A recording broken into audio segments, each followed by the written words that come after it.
माननीय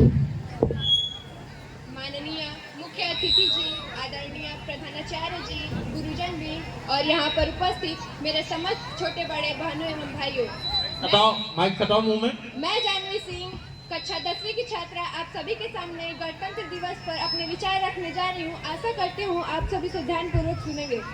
सर्वप्रथम आप सभी को 75वें गणतंत्र दिवस की हार्दिक शुभकामनाएं। देशभक्ति वो नहीं होती जो हम पर थोप दी जाती है, और न ही राष्ट्र प्रेम का अर्थ ये होता है कि किसी राजनीतिक पार्टी या किसी राजनीतिक नेता के हाँ में हाँ मिलाना है, बल्कि देशभक्ति वो है जब कोई व्यक्ति अपने कार्य को पूरी निष्ठा और पूरी ईमानदारी के साथ करे, बेरोजगार और असहाय की सहायता करे और राष्ट्र निर्माण में अपना पूरा योगदान दे। पर हमारा समाज उसे देशभक्त तब तक नहीं मानेगा जब तक कि वह राष्ट्रगान के सम्मान में खड़ा न हो जाए, भारत माता और वंदे मातरम में बढ़ चढ़ करके नारे न लगाए।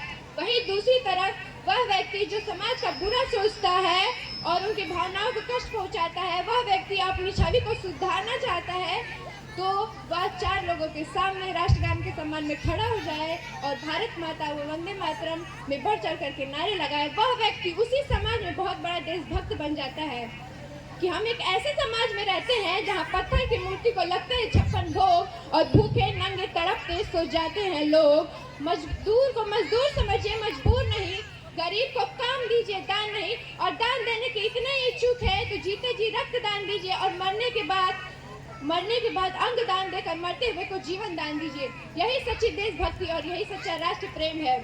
कि हम ये वो सदी है जहाँ पर नीति, नियमों और नैतिकता जैसे मूल्यों की धज्जियां उड़ाते लोग नजर आते हैं। और ये वो सदी है जहाँ पे घर में दो सगे भाई भी शांति, अमन और चैन के साथ बड़ी मुश्किल से जीते नजर आते हैं।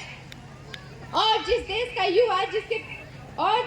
युवा फेसबुक, व्हाट्सएप, इंस्टाग्राम जैसे सोशल नेटवर्क साइट में सेटिंग, डेटिंग, फ्लर्टिंग के माया जाल में फंसा नजर आता है। अरे मुझे तकलीफ तो तब होती है जब वो युवा जिसके कंधों पर जिम्मेदारी है राष्ट्र निर्माण की और देश और समाज के आशाओं को जोड़े रखने की, वह युवा पबजी गेम में डूबा और शराब की लत में भीगा नजर आता है। तो मैं उन युवाओं को कहना चाहूंगी कि मोह निद्रा में सोने वालों, अभी वक्त है जाग जाओ, वरना ये नींद तुम्हारी कहीं इस राष्ट्र को ही न ले डूबे। कि हमारे मुल्क को न खतरा हिंदुओं से है न मुसलमानों से, हमारे मुल्क को न खतरा हिंदुओं से है न मुसलमानों से, अजी इस मुल्क को खतरा है तो सिर्फ बेईमानों और गद्दारों से।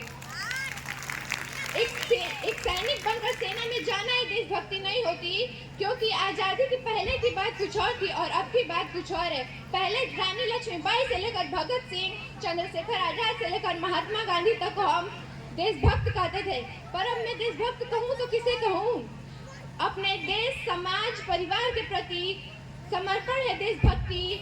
जब किसी बेईमान के जिंदगी में आने वाला तूफान है देशभक्ति। और कोई गुरु अपने विद्यार्थी को पैसे के लिए नहीं बल्कि उसे आगे बढ़ाने के उद्देश्य से पढ़ाए, वो है देशभक्ति।